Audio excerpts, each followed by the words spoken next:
கர்த்தரும் இரட்சகருமாகிய இயேசு கிறிஸ்துவின் நாமத்தினாலே அன்பின் வாழ்த்துக்கள். இஸ்ரவேல் கோத்திர பிதாக்கள் வரிசையில் நாம் இன்று காணப்போவது நப்தலி கோத்திரம். யாக்கோபின் 6ஆம் மகன் நப்தலி வம்சமாகும். ஆதியாகமம் 30:7-8. யாக்கோபுக்கும் ராகேலின் வேலைக்காரி பில்காளுக்கு பிறந்த மகன் நப்தலி. ஆதியாகமம் 30:8. யாக்கோபு இவரை ஆசீர்வதித்து முன்னுரைத்தார். ஆதியாகமம் 49:21. மோசே இக்கோத்திரத்தை ஆசீர்வதித்தார். உபாகமம் 33:23.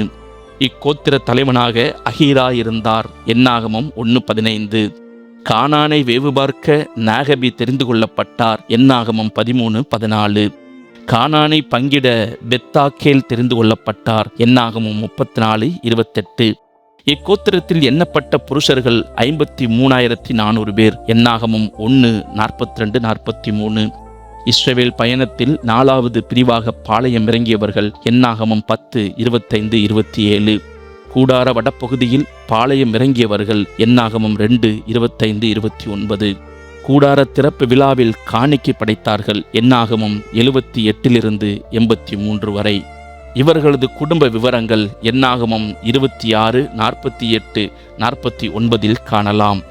கானானுக்குள் நுழைந்தவர்கள் 45,400 பேர். என்னாகமம் 26:50. இவர்கள் சாபம் கூறுகிற கூட்டத்தில் இருந்தனர். உபாகமம் 27:13. இவர்களுக்கு கிடைத்த எல்லைகள் யோசுவா 19:32-39 வரை. இவர்கள் கானானியர் நடுவில் குடியிருந்தனர். நியாயாதிபதிகள் 1:33. இவர்களில் பலர் சிசேராவை எதிர்க்க பாராக்குடன் சென்றனர். நியாயாதிபதிகள் 4:6-10. சிசேராவை எதிர்க்க இவர்கள் துணிந்து உதவி செய்தனர். நியாயாதிபதிகள் 5:18. மீதியானியரை எதிர்க்க கிதியோனுடன் இணைந்து சென்றனர். நியாயாதிபதிகள் 7:23.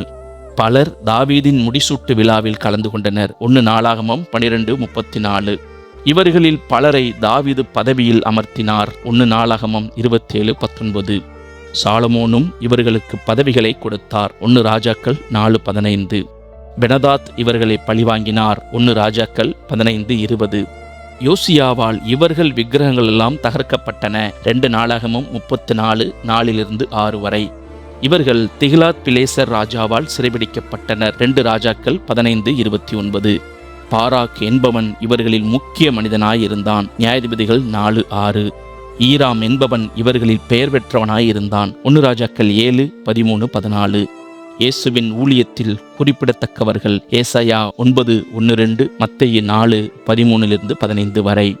அடுத்த பகுதியில் காத் கோத்திர குறிப்புகளை பற்றி காணலாம். கர்த்தராகிய இயேசு கிறிஸ்துதாமே உங்களை ஆசீர்வதிப்பாராக. கர்த்தர் நாமம் மகிமைப்படுவதாக. ஆமேன்.